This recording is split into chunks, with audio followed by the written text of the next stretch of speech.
Good evening and welcome to the second ZFA Locked In Learning. My name is Bren Carlil and I am the Director of Public Affairs at the Zionist Federation of Australia. Tonight, it is my great pleasure to have in conversation both the President of the Zionist Federation of Australia, Jeremy Leibler, and also the Ambassador to Australia from Israel, Mark Sofer. Now, Mark has been ambassador to Australia since 2017. Previous to that, he was the head of Asia and the Pacific Division at the Ministry of Foreign Affairs in Jerusalem.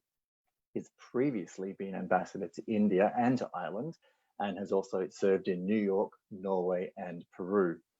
Also, between 1994 and 1996, he was a policy advisor to Shimon Peres in what was a remarkable and event-filled time in Israel's history. And I'm sure that that will be a topic of conversation for tonight.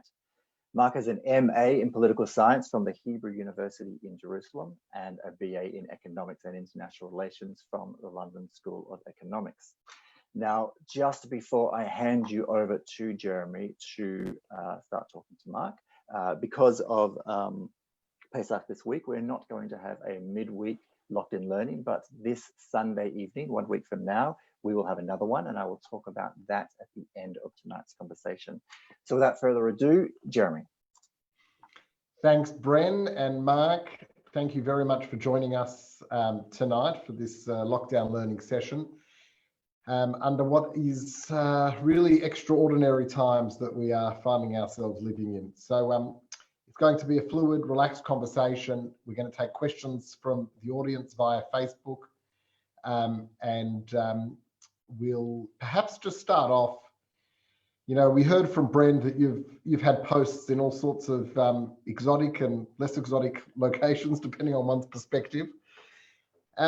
What is the life of a diplomat like? Is it all cocktail parties and glamour, or is there more substance to us? Tell us what's an average day for Mark Sofer look like? Oh my goodness, that's a tough one. If we've got 4 weeks to talk now, I'll start with that one. But anyway, good evening to you and good evening to everybody. Straight into the deep end, I suppose. Well, first of all, the life of a diplomat, the last thing it is cocktail parties, actually. We have as few as we possibly can. Well, I certainly go to as few as I possibly can because I find them actually crashingly boring. And one of the biggest problems is that people come up to you in the cocktail parties and ask you a million things, and you're supposed to remember them the next morning and deal with them. And if you haven't dealt with them, then you're in trouble. So I find cocktail parties actually rather untoward. But actually, in more serious vein, the life of a diplomat really, and I've been in this for, my goodness, almost 40 years, as a matter of fact, is multifaceted. We deal basically with everything. Political relations, economic relations, cultural relations, academia, basically you name it. That's what happens. That's what we deal with, and we'll be doing that depending on the size of the embassy. So, for example, at the embassy when I was ambassador in India, India is our second biggest embassy in the world after Washington. And there we had we had about 150 people there actually from all different ministries and locally employed staff, etc. That was a huge operation, and our relations with India, as you can imagine, are extremely well. The embassy in Ireland is a much smaller one. It's actually one of the smaller ones. Here, I would say it's somewhere in the middle. Generally speaking, our embassies are not very large, 5, 6, 7 diplomats usually. Or less, actually. But the fact of the matter is that it's very multifaceted. It's very interesting. For the last 15 to 20 years, I've been dealing mainly with Asian affairs, and that's made me into somewhat of an expert on Israel's relations with Asia. Of course, North Asia, China, Japan, Korea, etc., but more especially the southern tier, everything from India and Sri Lanka right down to Philippines, Vietnam, Singapore, and countries which we don't have relations with. Of which I will avoid any questions on them, I must say straight away. But so you can see that you move around the world. I have my wife Sarah was born in Haifa. I have 3 daughters. One was born in Jerusalem, one was born in Peru, one was born in Norway, and I was born in London. So we're a little bit like the Security Council of the United Nations in one family, and that's what happens in the diplomatic world. And so you mentioned, your posting in India, and you're no stranger to being an ambassador during a time of crisis. You were the ambassador to India during the Mumbai terrorist attacks. Tell us a little bit about that and what role the embassy played during and in the aftermath of that event. Well, that was clearly the most traumatic and the most difficult episode I have been through in the 40 years in the Foreign Service. It was extremely difficult. It was extremely difficult psychologically. It was extremely difficult practically. There were many Jewish aspects to it, which I'll explain in a moment. But most important of all, it was a frenzied time. The terrorists that are coming from Pakistan actually into India, they basically were attacking Indian positions in it, but there was one, as we know, very far away actually from the other places which they attacked. They attacked mainly the Taj Hotel, the Big Hotel, and the Oberoi, the two big hotels in Delhi. But they went out of their way to travel to an area called Kolaba, which is in a rather poorer area of Mumbai, simply to make an attack, to carry out an attack on the Chabad house. The biggest problem we had there, of course, that was the only place that we were interested in mainly. Although there were Jews in the hotels which we worked with as well, not Israelis, but Jews. And so we helped them quite a bit as well, given that it is the state of Israel. One of them was, in fact, the daughter of one of the heads of the French Jewish community was in the hotel at the time. But the main issue was, of course, we didn't really know how many people were in the Chabad house at the time, and how many of them were Israeli and how many were not. We actually didn't worry about that at the time at all. It didn't make any difference to us whether they were Israeli or not. It turned out that there were actually about 10 having dinner, and a few of them managed to get out at the very beginning. Of course, the story revolved around the baby, as we'll all remember, Moishi. But of course, the tragedy was the tragedy of his parents. I won't go into so many of the awful details that were going on at the time, which we knew about as they were going on. And of course, the parents were there. They'd come over. It was basically a 5-day rolling event. Extremely difficult to handle, I should say, obviously. We're not taught to deal with these type of terrorist incidents. We're not taught to deal with families who we see their children basically shot in front of their eyes, which was more or less the case, although they didn't actually know. But it was a period which I must say the Indian establishment, the government, the authorities behaved extremely well. They were very careful with us. There were some interesting little parts to it, which over and above the horror, were interesting specifically for us. Number one was, of course, the question of the post-mortem. You know, there were two Satmar Hasidim there, and of course the two Chabad, the rabbi and his wife, who were killed, and the two Satmar. One of them, incidentally, wasn't an Israeli. He was the grandson. He was the grandson of the Satmar Rebbe, Tannenbaum. But the problem was that according to Indian law, and actually most laws, you have to have a post-mortem on somebody who was killed in unnatural circumstances. Of course, we knew what the meaning of, in the embassy, what the meaning of a post-mortem means, and how impossible it is to have one under any circumstances. And so in the middle of all of this awfulness and horror, we had to negotiate with the Indian authorities about how not to have a post-mortem, and that was very, very difficult indeed. In the end, we succeeded in conjunction with the Satmar Rebbe in New York. Actually, I was in the contact with them and with the Chabad in Brooklyn, and it was like a three-way, and we found a way out of it, which the Indians actually accepted. I won't go into the awful details, but in the end, we managed to negotiate. These were some of the things that were going on exactly the same time as the bombs, the shooting, the horror was going on. It was really quite a traumatic experience, but it's one of those things that we face in life. And while it was horrible, it was, as I say, the most traumatic event ever. These didn't actually impinge on the relationship that we have with India at all. The opposite is the case. Incidentally, as a small ditty and as an aside, I should say that after things moved on and the terrorists were killed and one was captured, we had about 400 calls from at the embassy from Indians who wanted to adopt Moishi.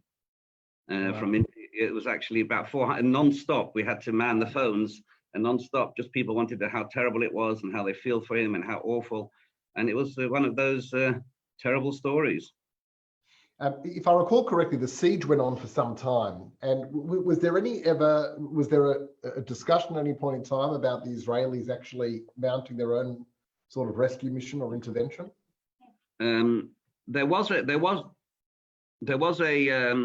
a small discussion about it, but it wasn't really a practical issue, because by the time the Israeli team would have got there, it would have been too late anyway, and nobody knew how long these things were going to last. So the bottom line was that we offered, but we didn't really expect the offer to be taken up, and actually it wouldn't have made any much. It would have been a pointless exercise. Yeah.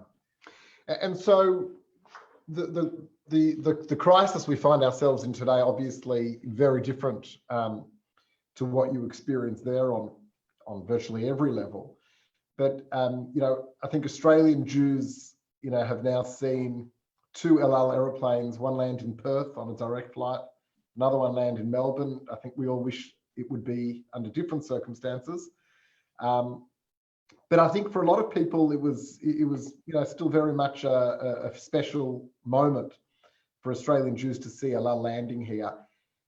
Tell us a little bit about, I think maybe first at a bigger picture level, the approach that the Israeli government has taken in the current crisis to bringing Israelis back to Israel, and maybe, if it's contrasted to the approach that other governments have taken. And then maybe we can talk a little bit more about those specific flights and all of the efforts that you went to. And I know that you spent many sleepless nights getting that flight organised, overcame a huge number of hurdles and challenges. So maybe let's talk big picture, and then we can go into the flight to Australia. Well, the first one was actually there were 2 flights, as you know. There's one flight to Perth, and one flight to Melbourne. The flight to Perth was the first direct flight from Israel to Australia. It's not, incidentally, the first El Al plane to land in Australia. Prime Minister came on an El Al plane in 2017, if I'm not mistaken, early 2017. But it was the first direct flight. That was to Perth. And the second was the first flight, the longest flight that El Al has ever undertaken, incidentally, was the flight to Melbourne. I should say, in a sort of a strange point of view way, that this was the day that the actual trial flight was supposed to actually land in Melbourne for the first. Awful circumstances and everything, but it worked out in a rather peculiar way, funny, haha, of course. But undoubted. So that's the flights to Australia, which I'll get back to in a moment. But the efforts that are going on right now with the bringing back Israelis all over the world are actually still going on massively. Here we're talking in many respects. Here we're talking about many hundreds. But we had 5 in Bolivia and 4 in Laos and 7 in Vietnam, etc. And even there, the embassies were doing everything from the jungles to the to get the people out under ridiculous, awful circumstances of lockdown everywhere. And not every country, and I'm not mentioning those that I particularly spoke to about right now. Not every country functions in the best manner possible. There was just from India, there was basically an airlift of 10 aeroplanes that went in non-stop. Here, well, we've been pushing the Israeli community here, those who wanted to go back, for about 3 weeks now, and egging them and urging them to go back under any circumstances. There were a lot of flights leaving from Australia anyway. Many thousands did, actually. We found ourselves left with about 600-700 Israelis. The first flight was to Perth. That was an easier one as far as El Al was concerned, but much harder one as far as we were concerned. Because that was the first time we were bringing in the plane. We had about 80 people from New Zealand, so we had to deal with all their visas as well, Israelis I'm talking about. It was really sleepless in every way. We didn't know how the security would work on the ground, because El Al is different from other airlines. It's not just an air crew. stewards and stewardesses and the pilots, etc. We have a huge security surrounding each plane, and certainly 20 on each flight to check the luggage, to make sure that the plane was secure and it was on the ground. So it's quite a large operation, which we have to do, but most other countries, of course, no other country actually has to go through that period of security. And we didn't know how we would work it with the Australian authorities, especially since West Australia then was in a period of lockdown. They had taken the longest measures, the strongest measures of all the Australians, and we didn't know how to do that. We are here, of course, here in Canberra. So we had to manage this massive operation, 5 hours flying time from where we are. And we don't have a representative there, I must say, and if I can open brackets to it for a moment, we used the good services of somebody called Adi Peleg, who is the representative of JNF Australia in Perth. He was really our project manager on the ground. He was a lifesaver as far as that was concerned. So we had all of the Perth one was undoubtedly harder. The Melbourne one was more historic in the sense that, as I said, it was the longest flight direct flight that El Al has ever undertaken. But for us, in a way, it was a little bit easier because we already knew the ropes, because there was nobody from New Zealand allowed in by that time, so it was only people in Australia, and because we had the security apparatus, security setup already done, we knew how to do it, and so we just replicated it in Melbourne, and it went much smoother, as a matter of fact.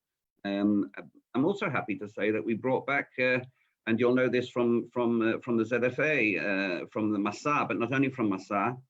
The actual numbers are difficult because there are a lot of dual citizens, etc. But there were many, I would say up to 100 on the first flight came in, and less on the second. So it was a huge operation, a mammoth. There's no other word for it. And the only, we don't have a consulate like other countries have consulates in Sydney or Melbourne. We had to handle it all from here. Yes, it was pretty sleepless, and we're not exactly used to managing aircraft. We're sort of, my team are wonderful, but I'm just a petty bureaucrat. I'm certainly not a pilot or an aviation expert. And so it was really, really difficult for us to know how to learn on the go.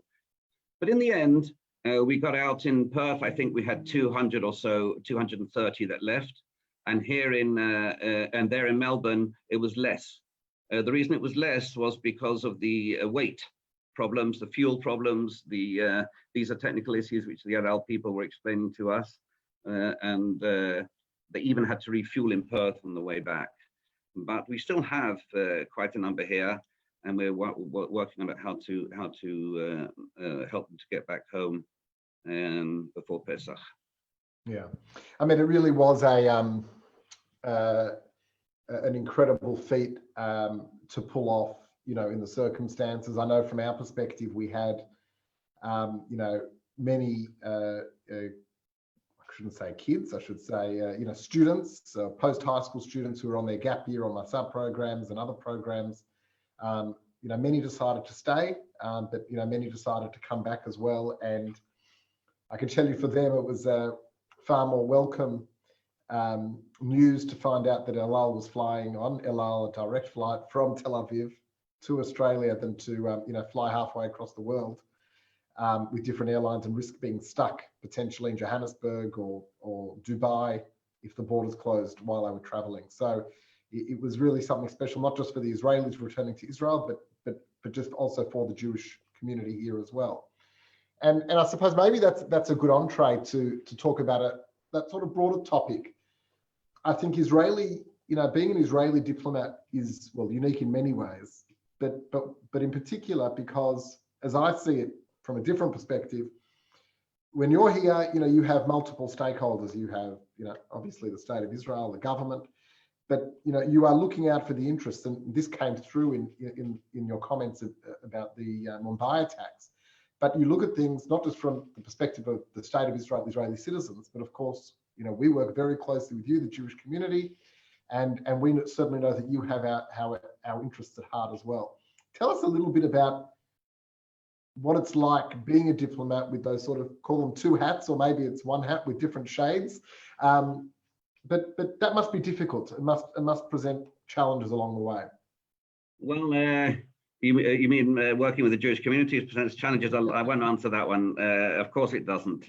Everything is hunky-dory and perfect. I was actually ambassador in New York. I was deputy consul general in New York, an ambassador in Ireland and in India. And I think I had more people, more Jews in my building in New York than I had in the entire in Ireland or in India together. I'm being facetious, but of course it depends on the sizes, etc. I think what you're touching on here, Jeremy, is a very, very interesting point. Something that I've done a lot of work on in my spare time. I actually wrote a paper on it about a year ago. Is there a Jewish aspect to Israeli foreign policy? Is it strong enough? Should there be? Or should we just be in like any other country, say Belgium or Sweden or Argentina or whatever? And clearly we're not. Clearly there has to be a Jewish aspect. It's the only Jewish country in the world. And it works, I think, in a number of ways, this Jewish aspect of Israeli foreign policy. The first of all is, I should say, from how we benefit from it. It's not always easy to be an Israeli diplomat, to be honest with you. There's a lot of criticism. There's a lot of hate out there, as you know, not so much here in Australia, but you could certainly feel it in other countries that I've been in.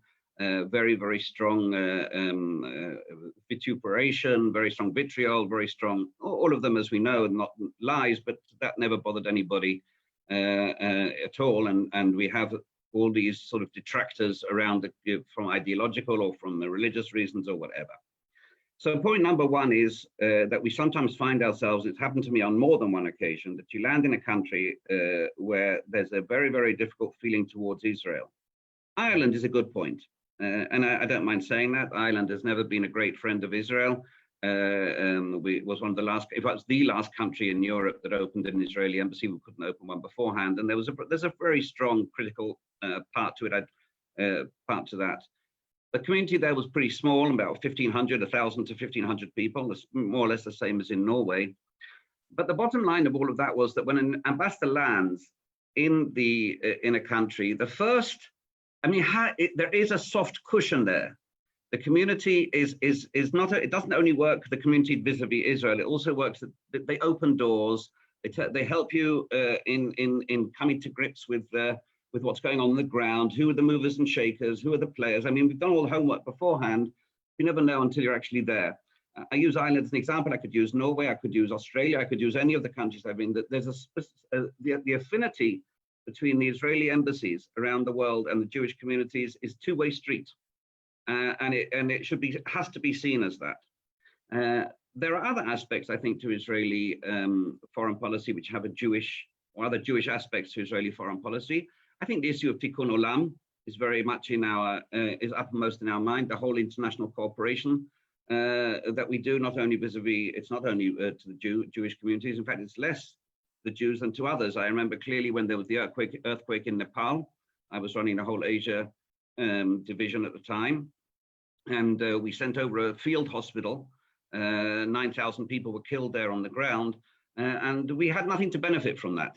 Yeah. No political benefit, no economic benefit, no hasbara or anything like that benefit, just in order to help people who found themselves in a case of mass natural earthquake, which caused such mass carnage. And there's that part as well. So I actually also feel that the other way has to exist as well, because we get such a huge amount of assistance and work with the Jewish communities around the world. I think that we need to put them on a pedestal, put the Jewish communities on a pedestal. I think we do. If I look at the amount of work that, if I parcel out, percentage out the amount of work I do with different communities, the government, with the academia, with the different aspects of Australian society, and the amount I do with the Jewish society, I would say it's maybe 50% of my work or more is with the embassies with the Jewish community, and I'm very happy about that. It's an important community. It's a wonderful community. It's a community which I fell in love with the minute I arrived. Actually, I knew some of the players, of course, beforehand, but didn't know how involved they were in Israel. I didn't know how involved they were in Zionist affairs. At one stage, I said to one of the leaders here that, frankly, at one point, we can maybe close the embassy. You handle these things better than we do on a number of issues, but of course, I'm being facetious. But the bottom line is that it's a very unified one, which I can't say about some of the other places I've been to. I'm not mentioning any names, but New York might be one of them that springs to mind, although you said that, not me.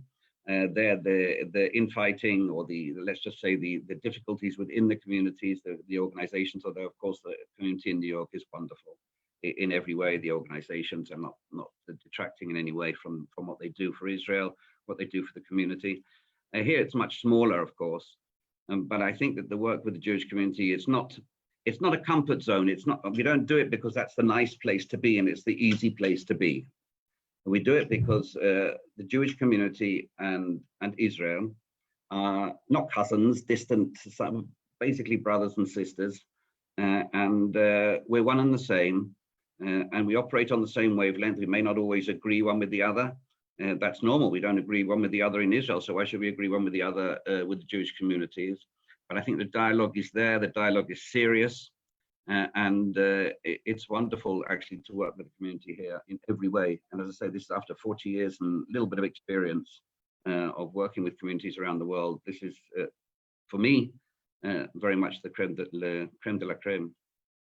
Well, you know, those feelings are certainly reciprocated from the Jewish community here, and you know, the partnership that we have, and you know, we work very closely with you as to you know the rest of the communal leadership, and you know, it's invaluable when it works. It really works, and it's been working ever since you arrived. So and that's been of great benefit to the whole Jewish community.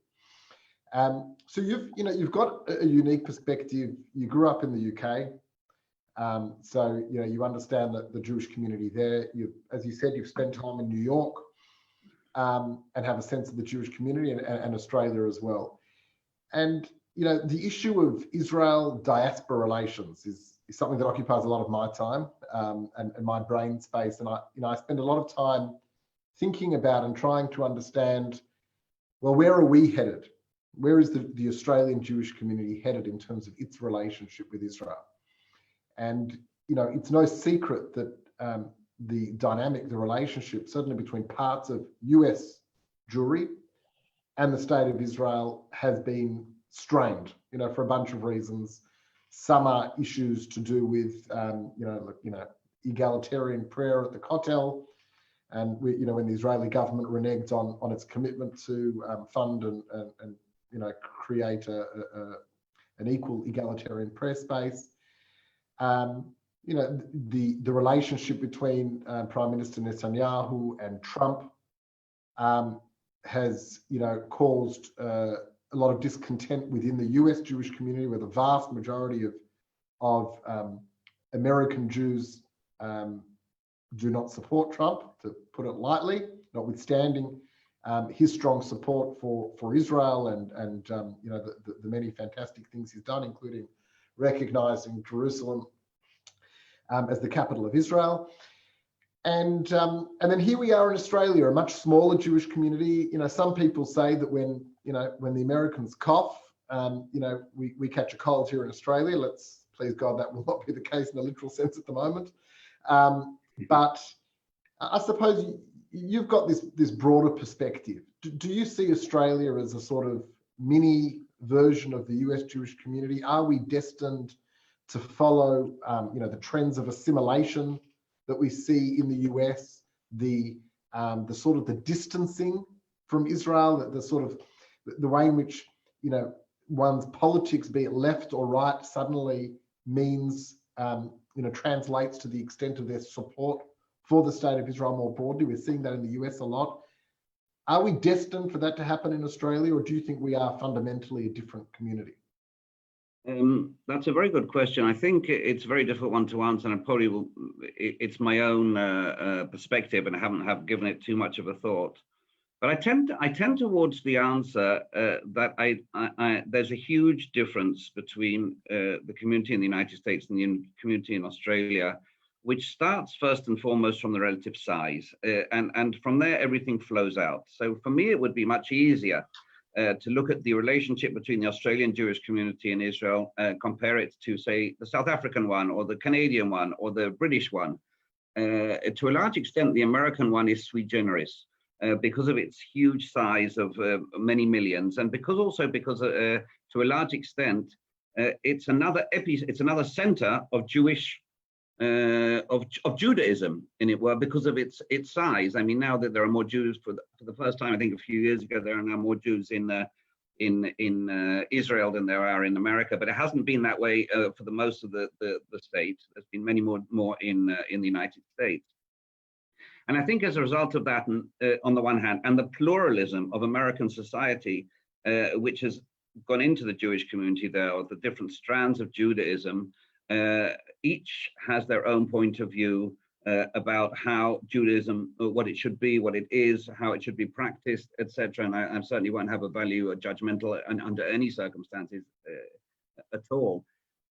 However, I think that the dichotomy rises from what actually you said, and I think there's a lot of truth in it, something which I'm going to have to steer clear of, and that is, on the one hand, the American Jewish community is looking at its affairs, how to look at its own Judaism, as it were, be it Reconstructionist, conservative, reform, what you would call here progressive, Orthodox, ultra-Orthodox, etc. Whereas in Israel, it's very, very much in the political playing field, unfortunately, or fortunately, I don't know. I don't think it's possible in a Jewish country, actually. I'm not saying this facetiously. I don't think it's possible to divorce entirely the issue, because there are any amount of ultra-Orthodox, or any, say, 12 or 8% in certain cities like Jerusalem, even more, which have, and in a democracy, they have a vote, and they elect people, they elect their representatives to represent them and their policies and their points of view. And that would be enormously a dichotomy at odds with say, the reform community in the United States, almost a priori. And so before you can even enter that, it's almost inherent and almost built in. And I don't know whether or not one can square the circle, whether it's possible. I think it depends on the political situation at any given time. It's a very, very hard thing to juggle. I'm not going to make a political pronouncement about whether we've done it correctly or not, because that I'm not really allowed to do. You know, diplomats are supposed to be like tables. We're supposed to be there, but we're not having any political points of view at all. None of us are, incidentally, but we're supposed to at least make the effort to do that. And I think it's very, very, we're really caught between a rock and a hard place here. And, you know, in Israel, it is now becoming a little bit more pluralistic than it used to be, much more than it used to be, actually.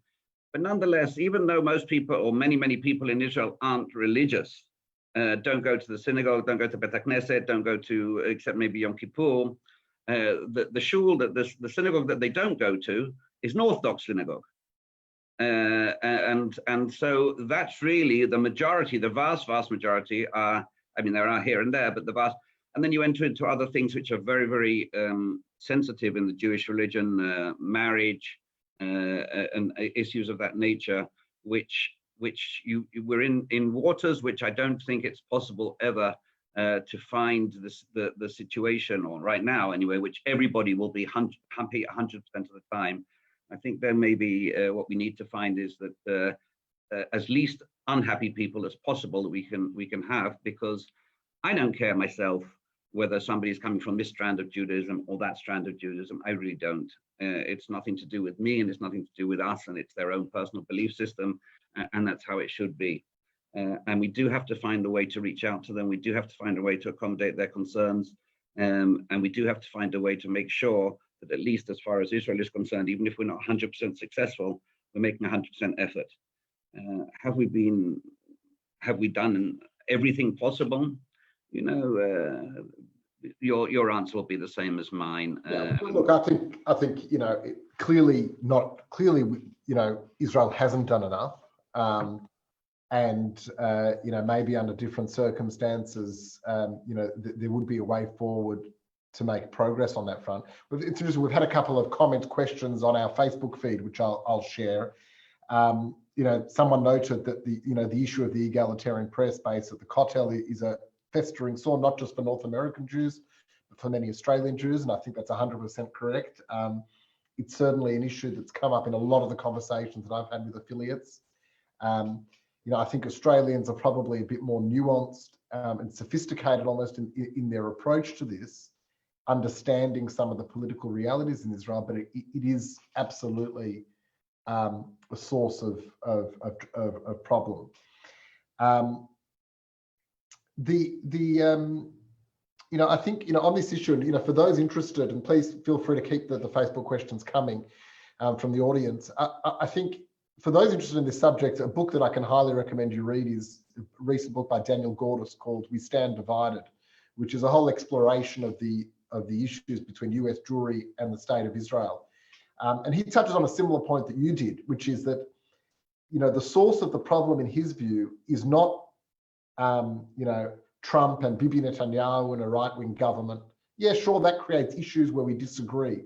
But fundamentally, in his view, the source of the reason for the diversion now that we see taking place is a lot more to do with the American Jewry's version of Judaism, which is universalistic and is more consistent with really the principles upon which America was founded, a safe haven for anyone, regardless of creed, skin color, and really the State of Israel, which is created as a safe haven for the Jewish people, as a Jewish state, and therefore needs to be intrinsically Jewish.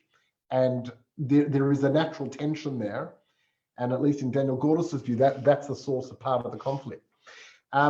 But maybe just shifting tacks for a minute. I mean, another issue of not so much Israel relations with the diaspora, but just another diaspora Jewish community that we've been following very closely, as I'm sure you have, is the events that have happened in the UK with Jeremy Corbyn and the Labour Party. And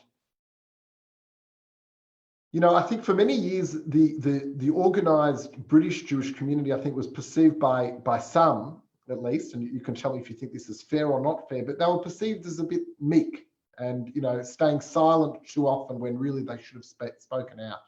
And that all changed with Jeremy Corbyn. They were presented with a challenge that was so serious, potential prime minister, that the alternative prime minister, that frankly, you'd struggle to describe him as anything other than an anti-Semite, maybe at best someone that willingly facilitated anti-Semitism within the party.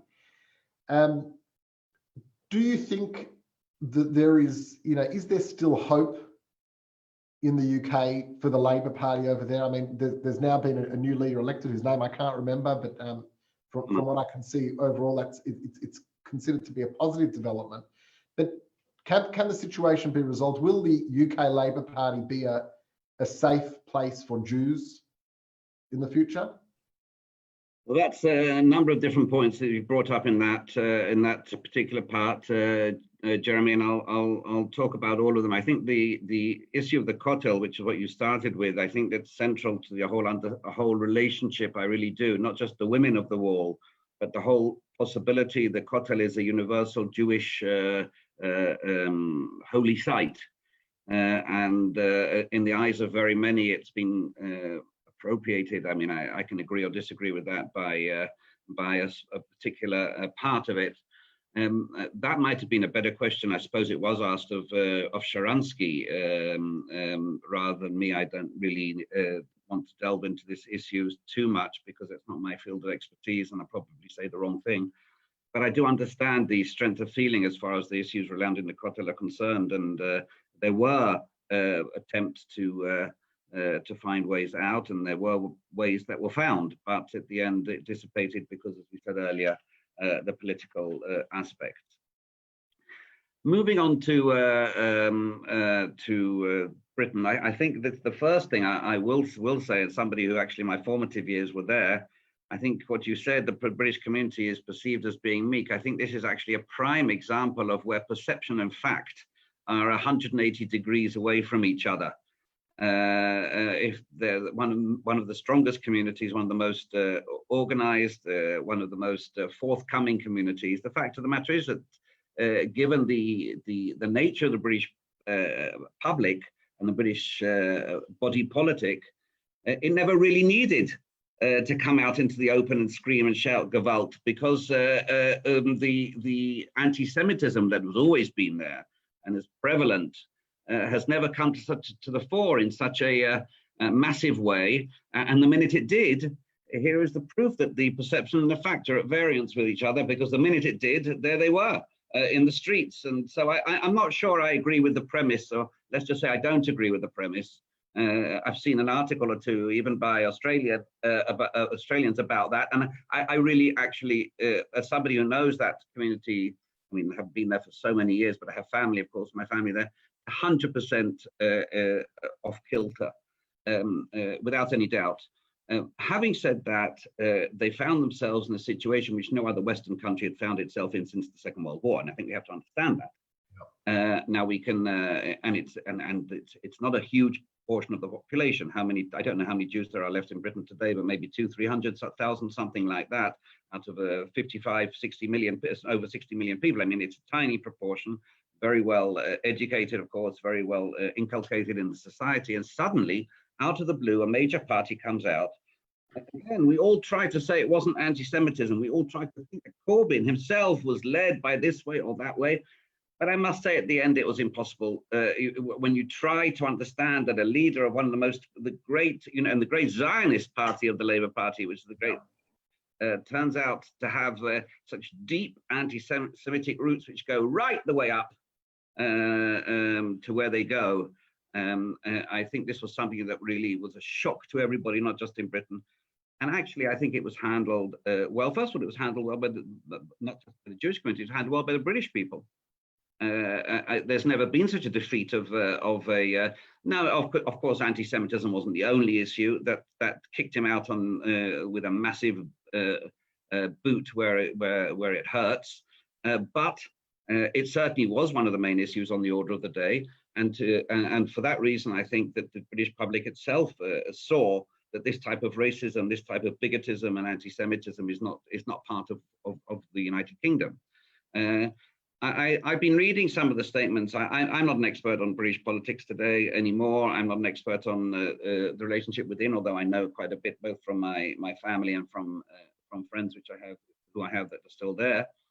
But I have seen the statements made by the new leader. His name is Starmer, incidentally, which have been very forthcoming and very strong.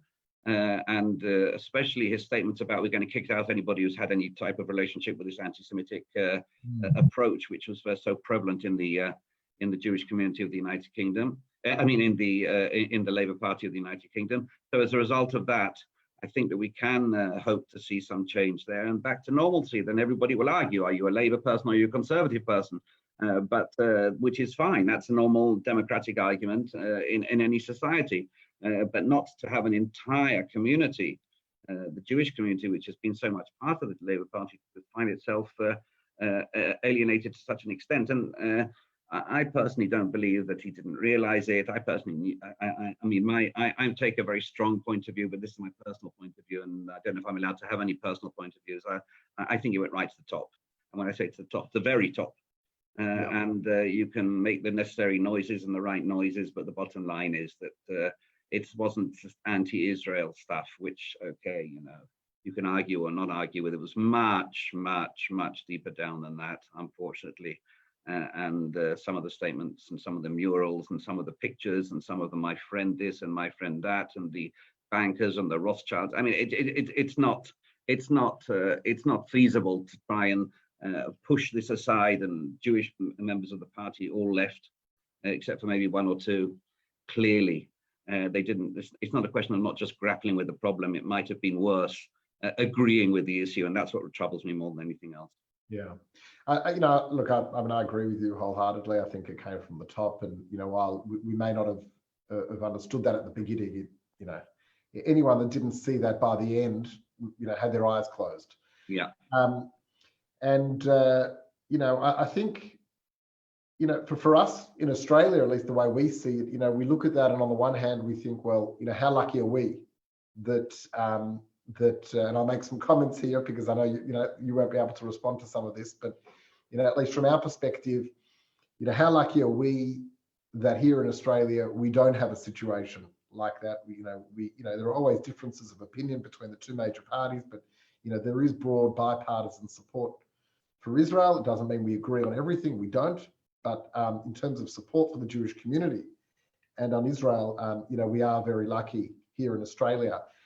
But one must wonder, do we have this underbelly in Australia that, will come out of the woodwork as soon as there is a leader or someone in charge that, will sort of send a signal? And I don't think, we don't know the answer to that. Is the Australian public fundamentally different? We are a different sort of society, and there's obviously a long history of anti-Semitism and other issues, in the UK. But I suppose, at least the way we view it at the Zionist Federation and the broader communal leadership is we need to do everything we can to maintain bipartisan support for Israel and the Jewish community. And, we are very lucky that we have many, many friends in both parties. Shifting just topics for a moment, we've got a question from the audience on Facebook, commenting that, there's very strong participation and coordination in relation to high tech between Israel and Australia. And the question for you, Mark, is what can Australia and Israel learn from each other in that area? And do you see real things happening on the ground between the two countries? The answer to that question is absolutely and utterly. In fact, that was one of the issues that I put uppermost in my agenda when I first arrived here, and even beforehand, is how do we cement the relationship between Israel and Australia, which to a large extent was predicated on a very, very close relationship between the political leaders of all parties, incidentally, of Australia, and political leaders of all parties of Israel. To cement it and to go over and above a personal relationship, which is very deep and very strong, and is even today, despite people thinking sometimes the contrary. And I know many of the players on both sides of the political divide here in Australia. I will say, however, that deepening down and strengthening the national security issues of both countries, interests of both countries, was a crucial part of the relationship that I thought we needed to do when I first arrived here. Cyber. High tech, of course, goes on to a large extent between companies. Distance is a tyranny, as we know, the tyranny of distance, as far as general trade is concerned. And first of all, I must say, if we were talking about earlier about the Jewish community and the leadership, of course, all the organizations here are it's a dream working with them. There's AJAC, as you know, and the ZFA, as you know, and ECAJ, as you know, all of them. And I wouldn't classify them necessarily as a Jewish organization as per se, but the Australia-Israel Chamber of Commerce and its counterpart in Israel, the Israel-Australia Chamber of Commerce, if we're talking about high tech and get-togethers on that, has been absolutely amazing in every way. There is not even one if or but in that sentence at all.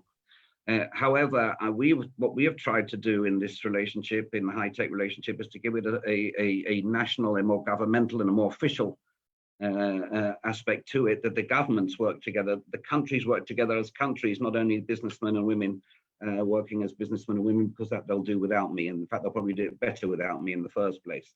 And that's what they do, and that's what the AICCs do, and that's what businessmen and women do, which I can only ruin things. But as far as the government is concerned, here we have made a major effort, and it's really borne fruit, to be honest. The head of the cybersecurity directorate of Australia was in Israel last year. We signed an MOU, which really puts the cyber relationship on a new footing.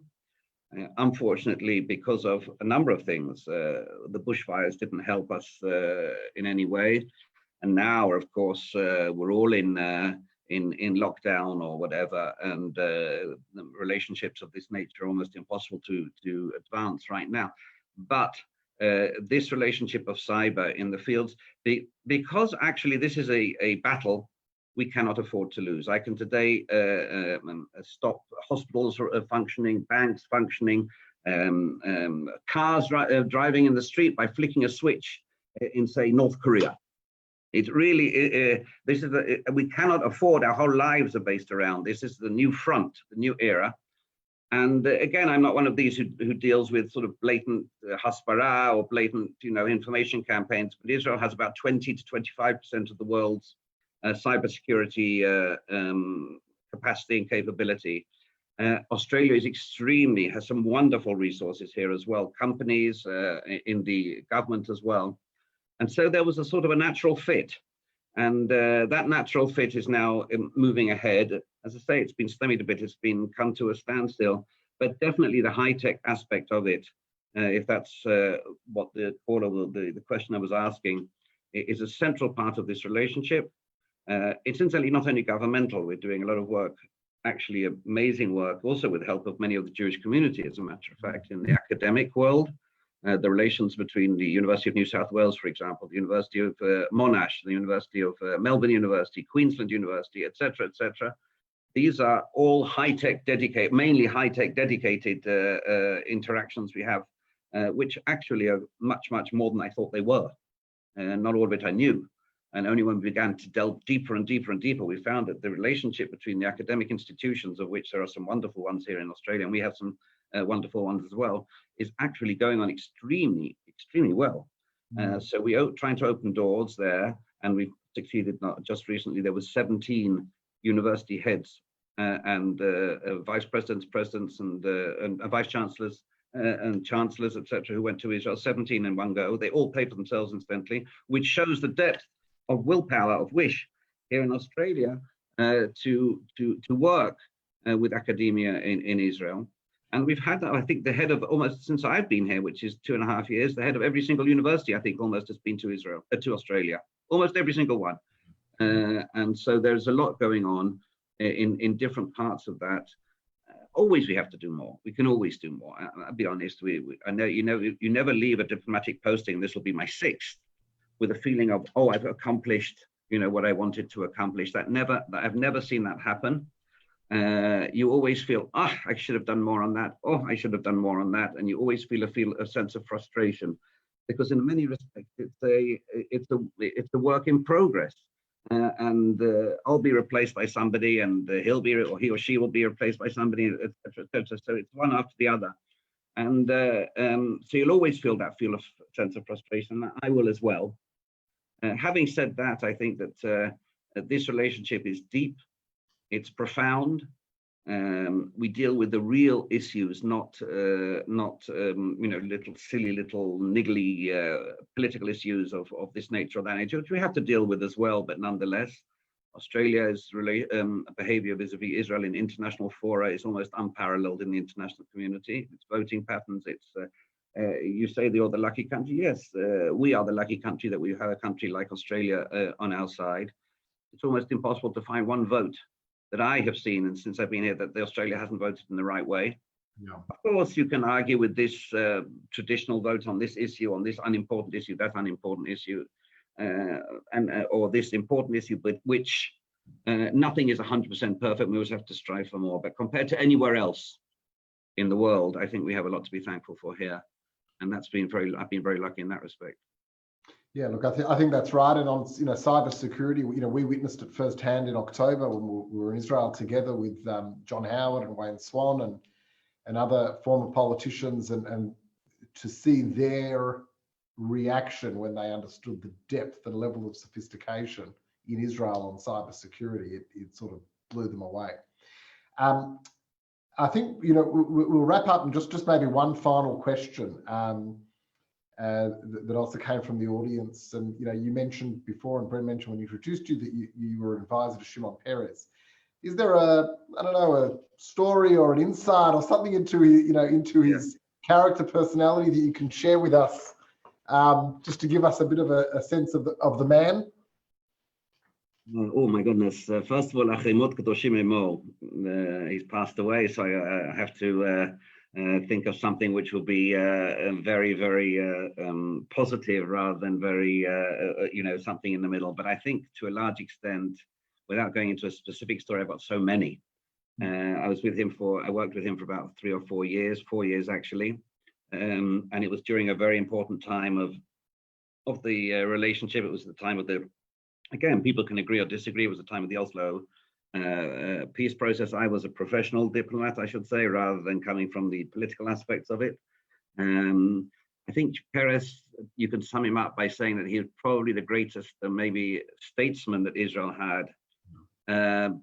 but I'm not sure that he was the greatest politician that Israel had. And there's a huge difference between politics and being a politician and being a statesman. He certainly would have made a wonderful Secretary General of the United Nations, no doubt about it, for example.